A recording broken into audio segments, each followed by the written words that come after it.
La ciudad del viento, la ciudad del pulque, la ciudad donde gobernaban los chimales, orden guerrera del linaje de los Matlatzincas. Acompáñenos en esta edición de Chichimeco.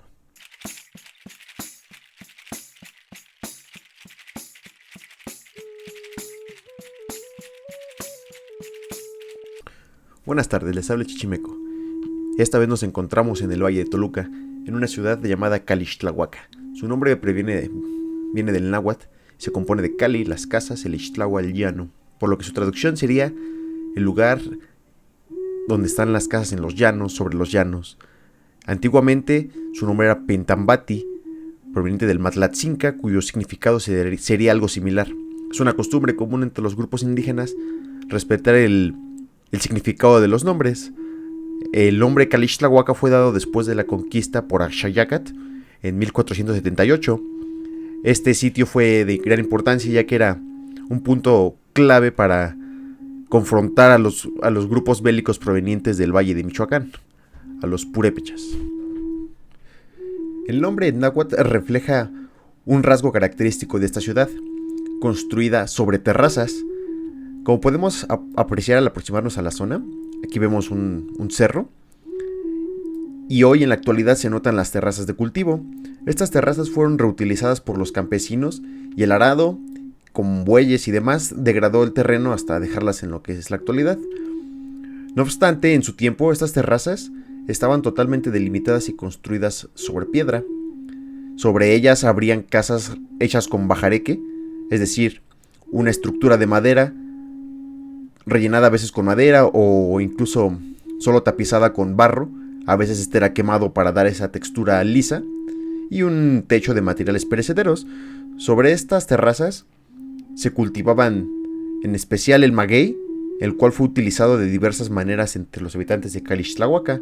Una de ellas es el pulque, del cual se tiene registro de los raspadores, piedras alisadas por el uso para raspar las piñas y las pencas. La penca se usaba para hacer textiles.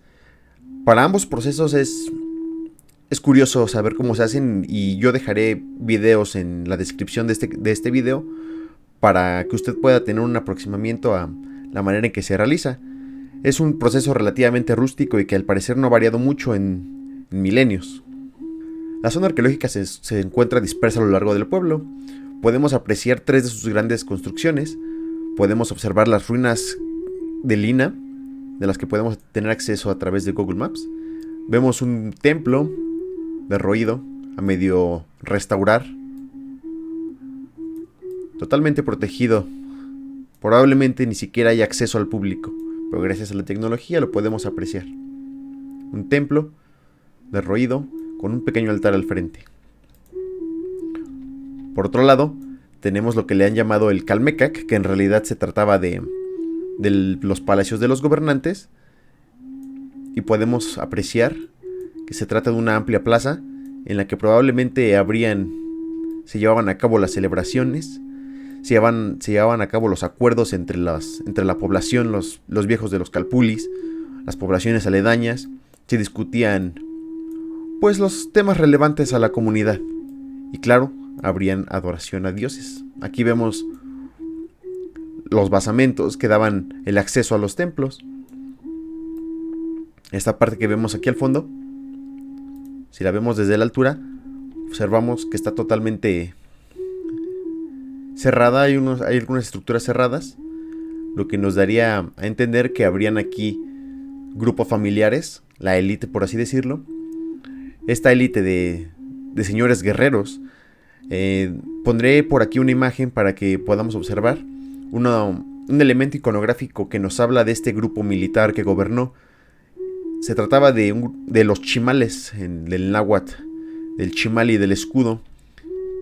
Tal como hablamos aquella ocasión de Teotenango, los Matlatzincas fueron personas muy bélicas.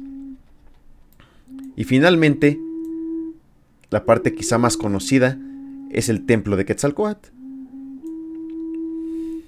Aquí lo podemos apreciar. Un templo redondo,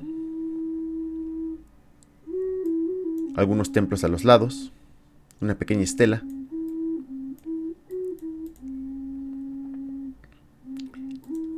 finalmente una parte menos conocida siguiendo el mismo sendero, otro templo que parece hacer alusión al mismo culto.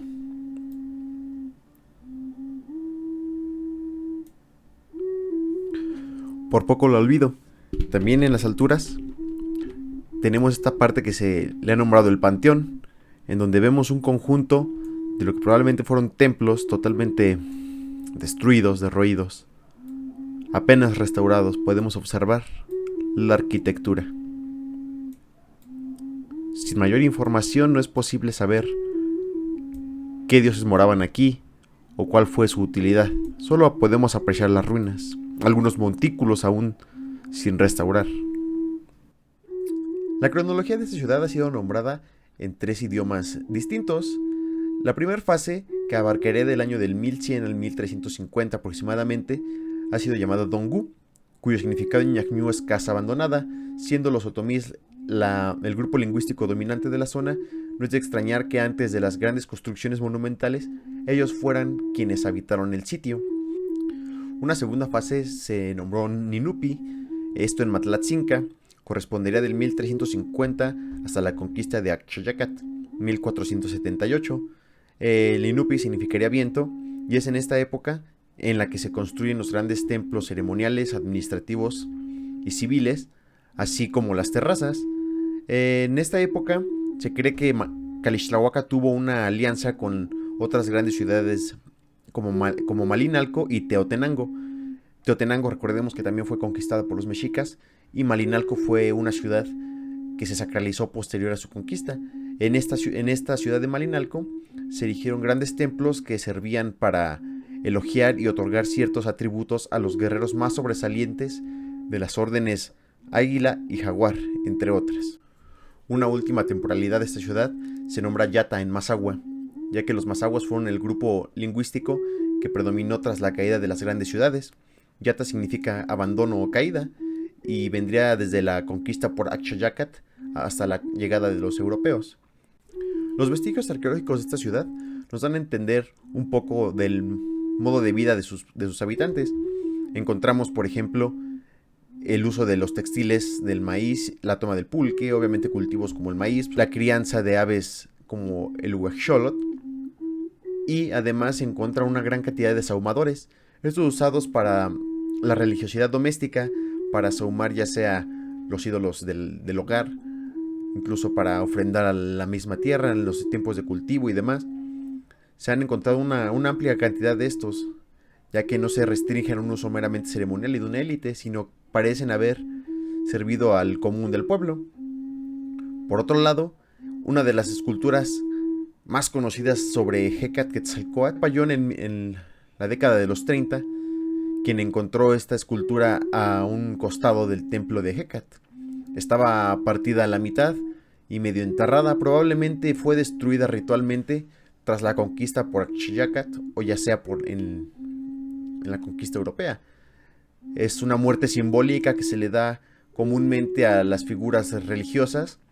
En la zona maya se ve, por ejemplo, con las estelas.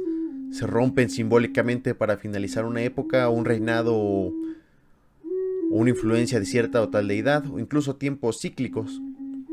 La figura que encontró Payón está desnuda, solo muestra en su rostro el pico representativo de Hecatquetzalcóatl, probablemente estuvo pintado de rojo. Esta figura, al igual que en diversas comunidades indígenas de la actualidad, incluso dentro del catolicismo mexicano, se vestiría de la misma manera que los santos hoy día en sus diferentes fiestas. Esta figura desnuda habría sido adornada con un tocado de forma cónica, pintado de rojo, blanco y negro, del cual colgaban unas pequeñas tiras de papel que llegaban hasta sus hombros. En su pecho tendría colgado un collar del Ejecacóxcatl o el caracol de mar.